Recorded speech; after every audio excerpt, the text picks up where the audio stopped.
The unspoilt fishing village of Walberswick on the Suffolk coast has attracted artists for centuries.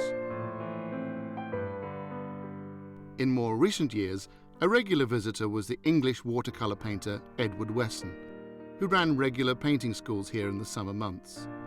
Edward Wesson, or Ted as he was affectionately known, perhaps did more to popularise watercolour painting in Britain than any other artist of his generation. His loose, impressionistic style made him the doyen of the art teaching circuit for many years, until his death more than 20 years ago.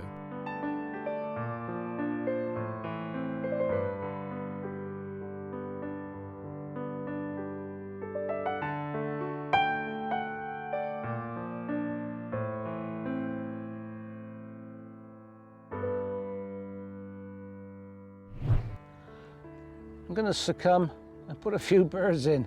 I do this occasionally where I've got a fairly open landscape. And what I'm going to do, I'm looking at a sort of chevron shape coming down out of there, which psychologically is pointing to the church. Often I see people paint birds and they're scattered at random around the picture, and they just confuse the eye. So there's a little bit of a, I'll just say, method in my madness here.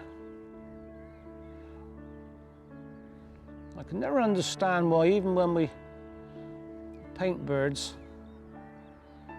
we always seem to paint them too big, but somehow they look right.